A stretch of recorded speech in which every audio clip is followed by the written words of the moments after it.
안녕하세요. 마유입니다. 여러분 연휴 잘 보내셨어요? 저는 감기에 걸렸는데 연휴 동안에 푹 못 쉬어서 그런지 이게 쉽게 낫질 않더라고요. 그래서 코감기와 목감기가 함께 왔는데 목소리가 좀 이상하더라도 양해를 좀 부탁드리겠습니다. 그래서 요즘처럼 정말 이 나스닥을 비롯한 미 증시를 자주 살피는 날도 없었던 것 같아요. 그런데 이 지난주 금요일 밤에 미 증시가 개장하고 나서 결국에는 이 나스닥이 종가 기준으로는 연저점을 갱신을 했어요. 지난 6월에 장중 연저점이 1565포인트였는데 아직 그 1565포인트는 깨지는 않았거든요. 하지만 종가 기준으로는 새로운 연저점을 지난 9월 마지막 날에 만들었습니다. 만약에 금요일날 이렇게 연저점을 깬 상태로 해서 어제인 월요일에 국내 코스피가 개장을 했으면 아마 우리나라도 하락의 가능성이 조금 더 컸을 것으로 생각이 들어요. 그런데 어제는 개천절로 국내 코스피가 휴장이었습니다. 그리고 어젯밤에 미국장이 열렸는데 보시는 것처럼 다우존스가 2.66%, S&P 500이 2.59%, 나스닥이 2.27%로 모두 2% 넘는 상승을 보여주었어요. 그에 따라서 오늘 한국 증시도 2% 넘는 상승을 보여주면서 현재는 다시 2200포인트를 회복을 했습니다. 이 2200포인트를 진짜 회복할지는 장 마감까지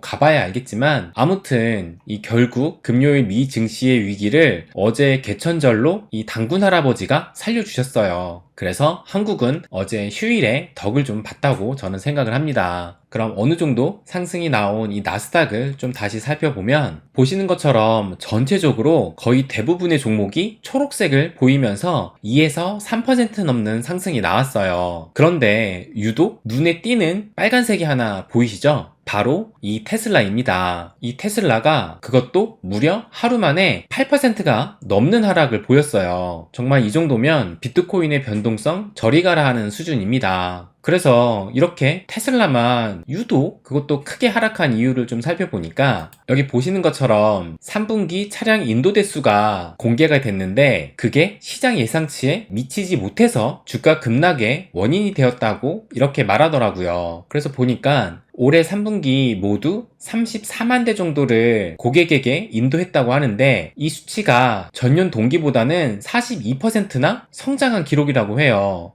그러니까는 전용 동기에서 42%면 굉장한 수치인데 그런데 월가가 예상하기로는 이 전망치가 36만 대였는데 실제로는 34만 대가 나와서 거의 한 2만 대가 못 미치다 보니까 그거에 따라서 앞으로의 실적도 꺾이는 게 아니냐 해서 이런 주가 급락이 나왔다고 합니다.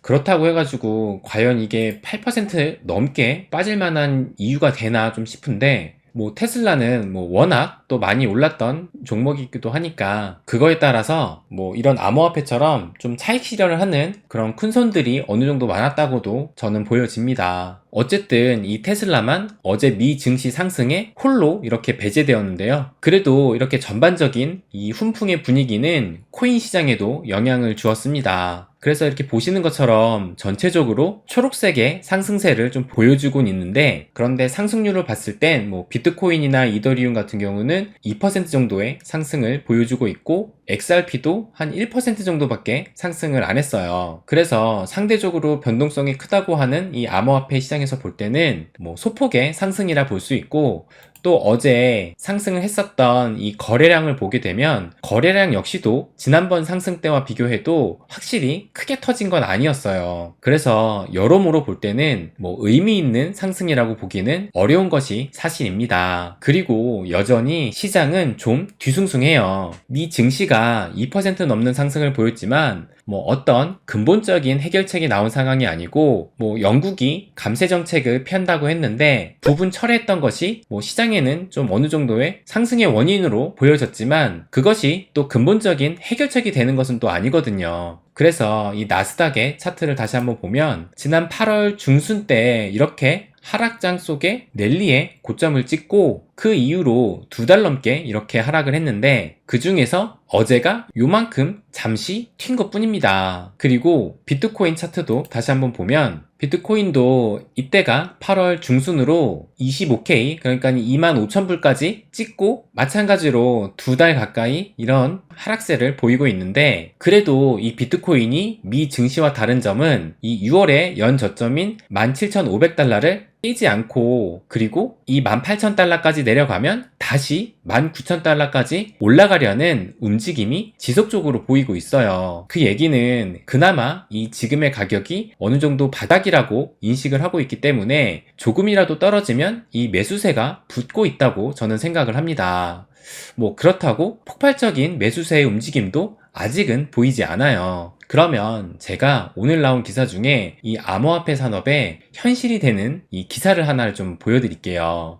바로 요 기사인데 갈 길 먼 코인 시장 제도권 편입 글로벌 19대 은행 투자 비중이 0.14% 해서 이렇게 기사가 나왔는데 모든 전체 은행으로 확대할 때는 은행이 암호화폐에 투자하는 비율이 0.01% 뿐이라고 합니다. 그래서 이걸 잠시 좀 보면 뭐 최근에 기관 투자자들의 시장 유입이 늘었다고는 하지만 여전히 전 세계에서 가장 규모가 큰 대형 은행들은 가상자산에 거의 투자하지 않고 있다라고 말을 하면서 가상자산 기관 장세를 위해서는 앞으로 가야 할 길이 멀다라고 이렇게 기사가 나온 거예요. 그러면서 이들 대형은행 19곳을 조사를 했는데 가상자산의 규모가 94억 유로 정도 돼서 전체 투자 포트폴리오의 고작 0.14%에 불과하다라고 기사가 나온 겁니다. 뭐 이게 얼마나 정확한 수치일지는 모르겠지만 그런데 이것은 어쩌면 당연한 겁니다. 왜냐면 이 암호화폐 시장은 아직 뭐 제도와 규제화가 되지가 않았어요. SEC가 모든 코인이 증권이라고 하는 마당에 이 증권성 코인에 대한 정확한 기준도 아직은 없습니다. 이런 상태에서 어떻게 글로벌 은행이 고객의 돈을 들고 와서 투자를 하겠어요? 지금의 이 상태로는 큰 돈이 못 들어옵니다. 진짜 투자금다운 투자금이 들어오려면 관련 법 제정은 필수예요. 그리고 지금 뭐 미국의 의회나 행정부 뭐 여러 기관들이 그 단계와 과정 중에 있고 우리나라도 그거에 발맞춰 진행하고 있는 단계에 있습니다. 그럼 제가 비트코인을 가격적으로 볼 때 우리가 현재 어디에 와 있나 현재 위치를 한번 보여드릴게요. 뭐 제가 뭐 몇 번 보여드렸던 이 비트코인 레인보우 가격 차트입니다. 그래서 요 선이 지금 반감기를 나타내고 있는 건데 그럼 최근 과거에 2번의 반감기를 한번 볼게요. 이 2016년 반감기는 2014년에 엄청난 상승을 하고 이렇게 하락을 한 뒤에 이 짙은 파란색 부분에 이 파이어 세일, 뭐 우리나라의 의미로 뭐 초할인 가격, 뭐 금매 가격, 뭐 이 부분을 보시는 것처럼 이렇게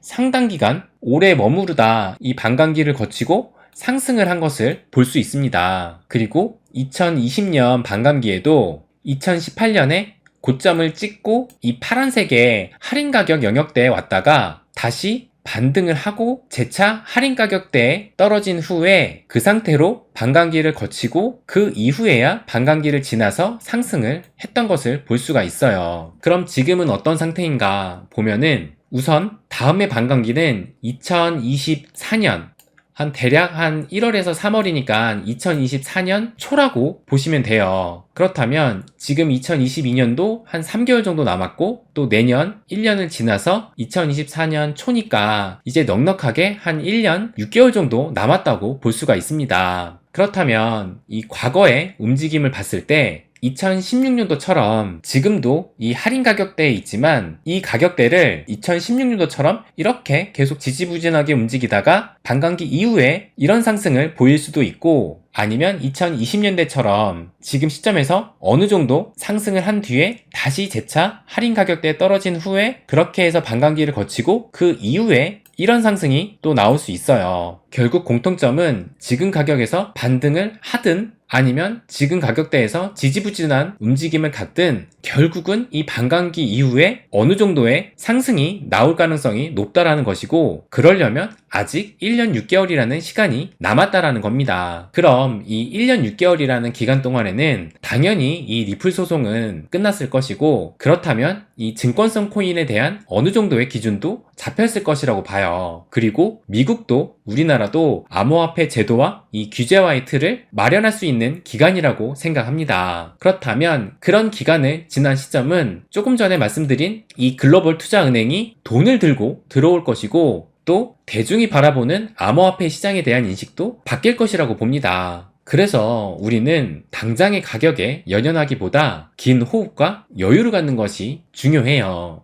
이 시간을 버틴다라는 것이 아무나 할 수 있는 것도 아니고 또 그 과정이 매우 고통스럽습니다. 하지만 그 인내의 시간을 견디다 보면 그 보상은 충분히 받을 가능성이 높다고 저는 생각을 해요. 왜냐면 아무나 못하는 것을 해냈기 때문입니다. 그래서 그 기다리는 시간을 못 견디고 빠른 수익을 위해서 사고팔고 하다가 개수를 잃고 시드가 줄어가고 하면 그야말로 실패자, 낙오자가 되는 거예요. 분명히 이 암호화폐 시장은 기회의 시장입니다. 짧다면 짧고 길다면 긴 것이 우리의 인생이에요. 한평생의 인생의 기간에서 내가 몇 년만 이 수량에 집중해서 견디기만 잘해도 더 나은 삶을 살 수 있는 확률이 높아집니다. 물론 내가 어떤 암호화폐를 선택했느냐에 희비가 엇갈릴 거예요. 그나마 이 투기성 높은 암호화폐 시장에서 안정성을 찾는다면 비트코인을 선택해야 할 것이고, 만약에 내가 다른 비전을 보고 그만큼 리스크를 감수하겠다면 리플이나 갈라와 같은 이런 알트코인을 선택할 수도 있을 겁니다. 그래서 한 코인에 몰빵하기보다는 몇몇의 코인에 집중 투자하는 것이 나은 선택일 수 있다고 저는 생각해요. 어차피 미래는 아무도 모릅니다. 계획은 스스로 하는 것이고 성공의 결과는 나의 선택이 옳은 선택이기를 하늘에 맡겨야 한다고 저는 생각을 해요. 대신에 우리가 컨트롤할 수 있는 건 그 확률을 높여가는 선택을 해야 한다는 것입니다. 인생을 바꿀 수 있는 기회는 내 인생에서 몇 번 오지 않습니다. 어떻게 하면 내 인생을 바꿀 수 있을지 여러분도 한번 고민하는 시간을 가지셨으면 합니다. 네,